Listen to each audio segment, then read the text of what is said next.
Today, on Be Something Wonderful, nothing seems to stick no matter what I do. Here's the answer. I am your host, Tom Kearin, and this is the Be Something Wonderful studio of higher consciousness, where we help you level up and become the best version of yourself. Creators, welcome back. Big video this morning. This comes from a session yesterday with a client. He said, Tom, no matter what I do, nothing seems to stick. No matter how many processes I apply, how much imagining, how much affirming, nothing seems to stick. Hear this, guys. And I've talked about this before, but we're going to really unpack it like we never have before. It's never about doing. It's never about doing more. It's about being more. It's never about how to do something. It's about being it, and then the how follows. Right? The doing follows. The thoughts, feeling, and doing follows the assumption of who you are. This is really what all the spiritual teachers and all the spiritual greats talk about as self-concept, right? Once you decide who you are, once you assume that being, there'll be plenty to do, and plenty to do with joy, right? And we got into a discussion. He asked about me a little bit, and as I told you, I've talked about that in my memoir. It's in my book. But when I was in Cusco, Peru, down there running work study travel institutes with a business partner down there, that at that time, after a few years, right, of being down there, after many years actually of being down there, I really started wondering what I really wanted to do more. Right? And I started scribbling this. I was up in above my office. There was a teaching room where I would train teachers and teach classes. And doing this, I'm just scribbling up in that office. It was cold. It was a cold Cusco night in Cusco, Peru. And I'm saying, I really want to do more. I want to do something wonderful. And then I'm looking at it and I go, no, it's the wrong verb. I want to be something more. I want to be something wonderful. This is how Be Something Wonderful started, right? Because it really occurred to me that I've been spending my whole life doing to try to become something more, to be something more. This is what we get, this is what we buy into, right? It's backwards. We're not here to do things to become something. We already are all things. We are I am. We are complete. We are the all. We are absolute.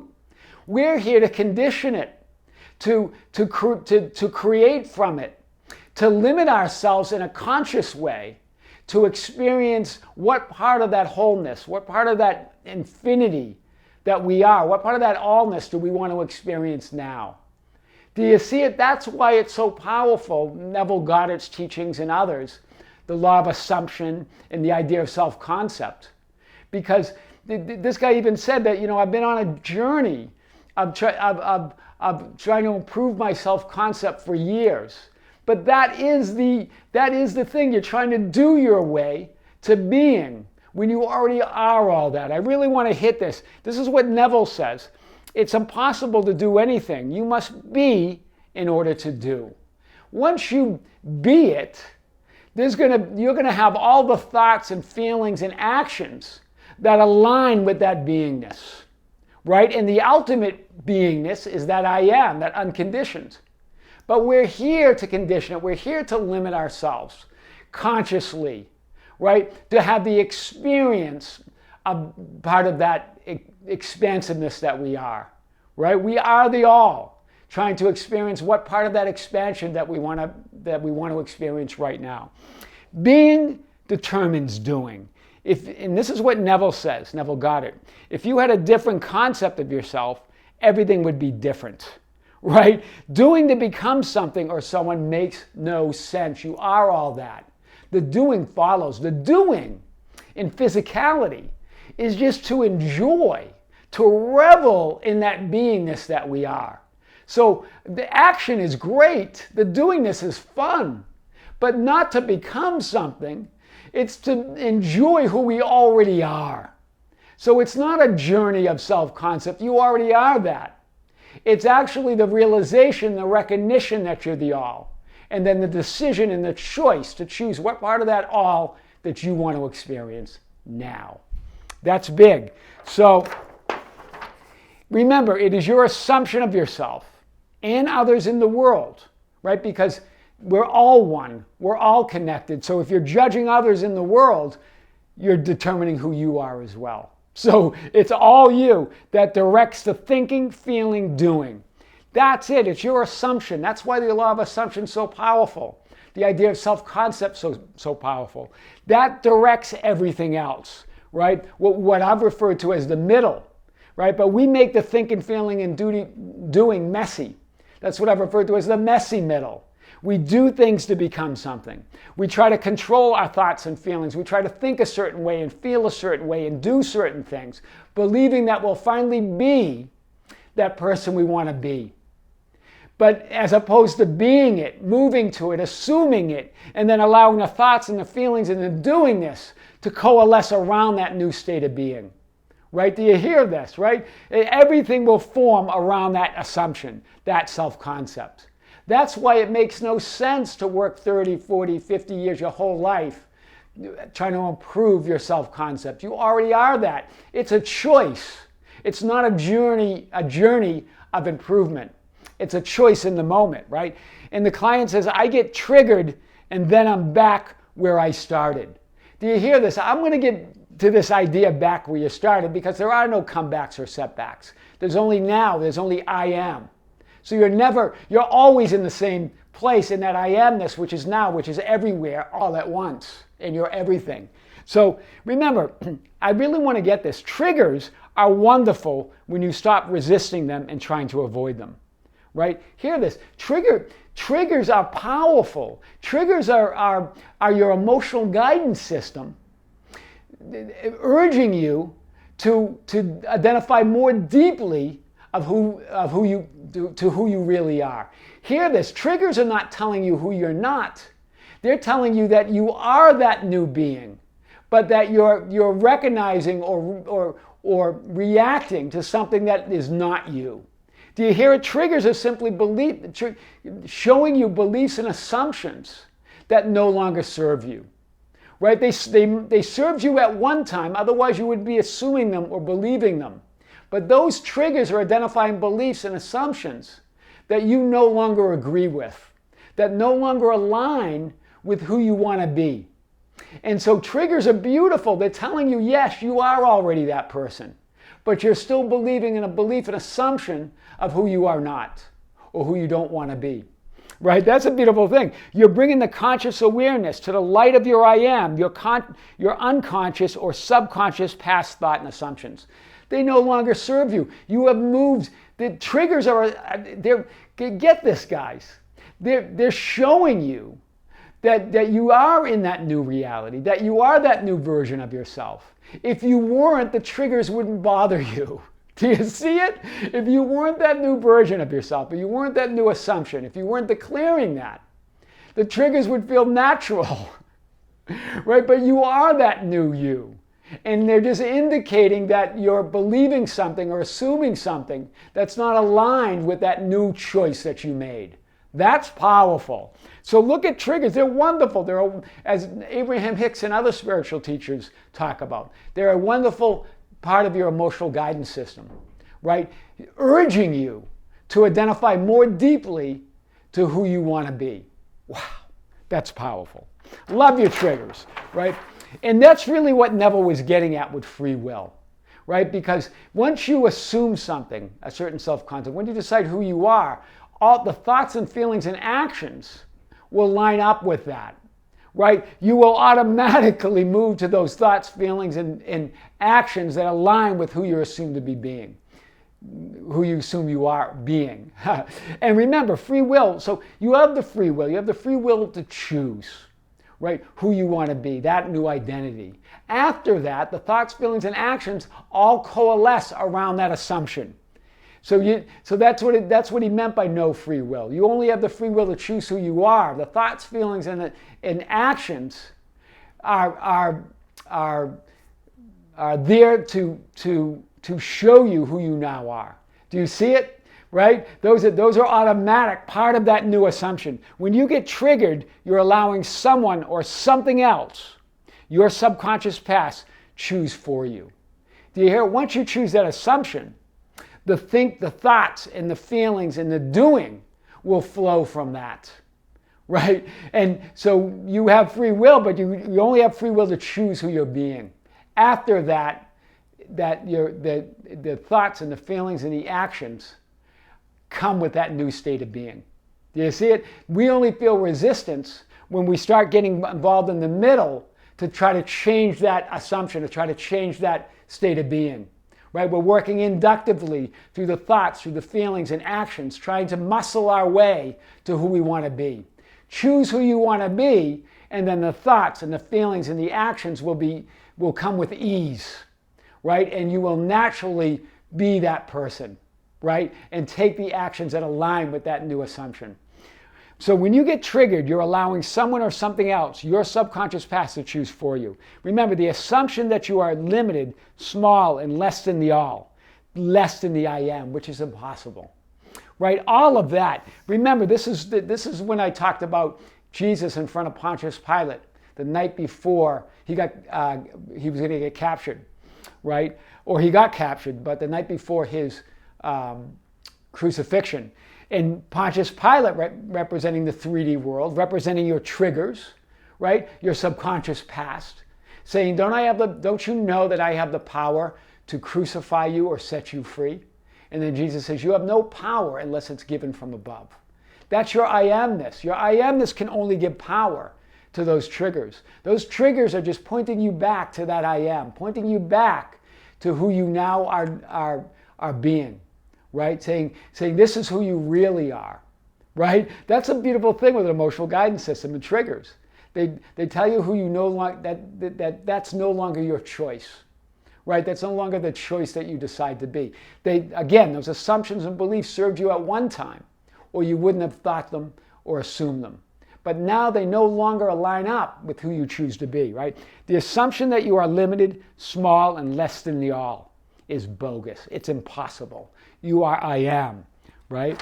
So to identify with and as someone who gets triggered implies I am not. And you can't be I am not. I am is I am. And forevermore. You will exist. You have existed, always existed. You will always exist, and you exist now. That's for sure, right? Not my will, but yours be done. That's what Jesus meant. What Neville Goddard calls a perfect statement of the law of assumption. Because that it's yours, the Father's will, is that ultimate self-concept of you. That's the Father's will. I am is the Father's will. It's always I am. And you get to condition that with that you have the free will to choose how you want to condition that I am. How you want to limit that I am, how you want to experience that all. But that's where free will ends, because once you decide that, then the thoughts and the feelings and the actions that align with that will unfold naturally, right? Your awareness and consciousness of being, forever untainted and untouched by the messy middle. Your I am is untouched by the messy middle, right? Remember, it's the divine middle. Right? God determines the how. Once you identify who you want to be, that self-concept, everything else unfolds. It's impossible to be stuck. But you can only be stuck in doing. Like my client, no matter what I do, nothing seems to stick. Right? Doesn't seem to hold on to that new state that he wants to be, who he wants to be, or what he wants to have. He can't hold on to nothing because he's trying to do his way to it. He's trying to think the right thoughts, feel the right feelings, do the right things, and then I'll be who I want to be, which is impossible, right? It doesn't stick. It only sticks when you start with I am and then decide who you want to be. That's the Father's will. I am. That's why it's not my will, but yours be done, right? Your will you tried.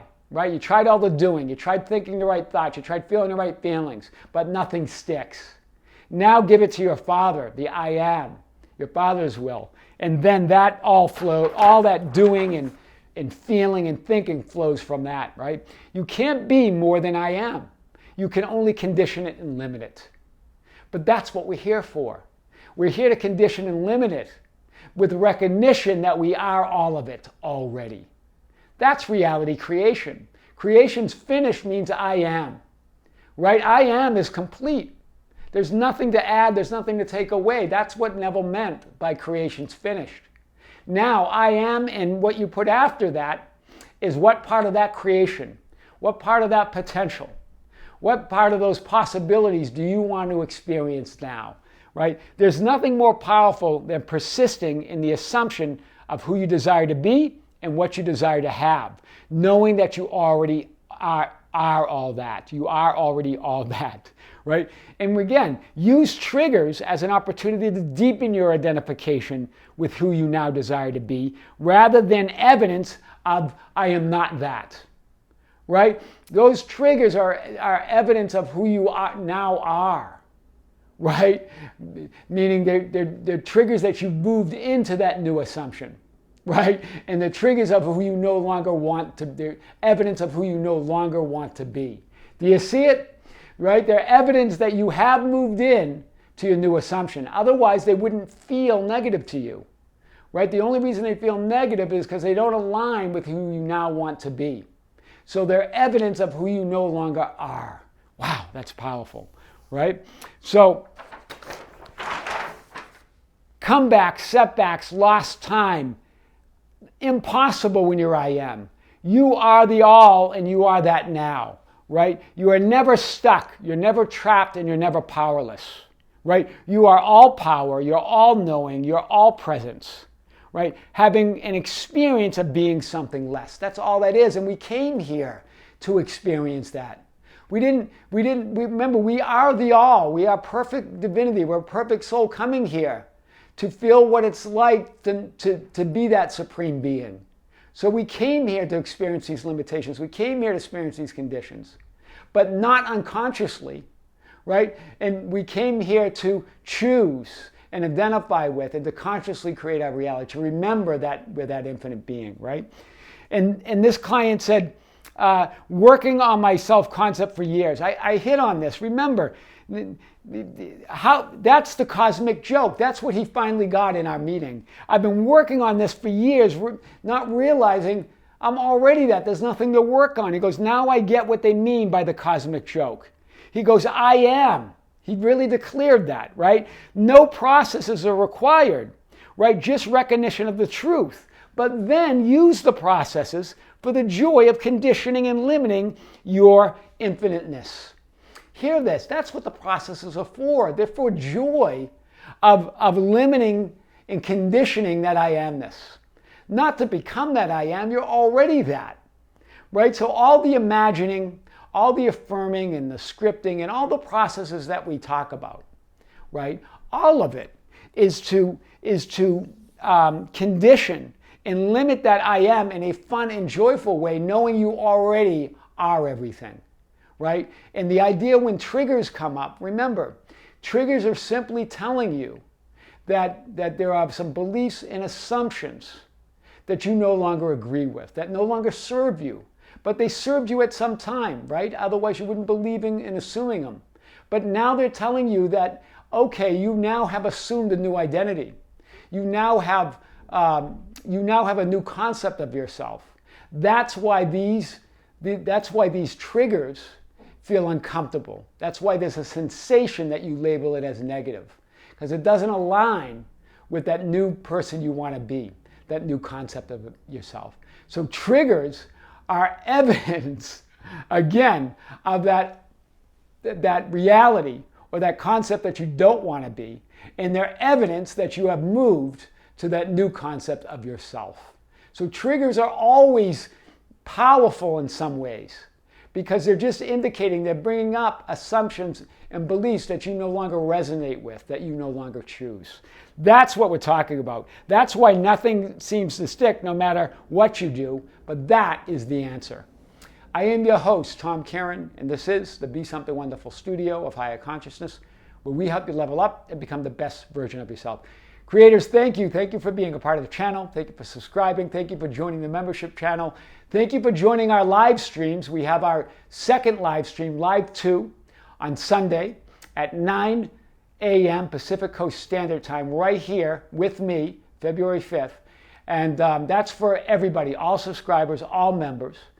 And also we have a Facebook group, the Be Something Wonderful Ambassadors. More and more of you are joining that.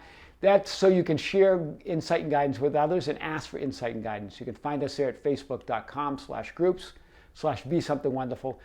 Join us on Instagram and Twitter at Tom Kearin, or just go to our website anytime at tomkearin.com or besomethingwonderful.com. Creators, with great love, with great light, and infinite gratitude, see you soon.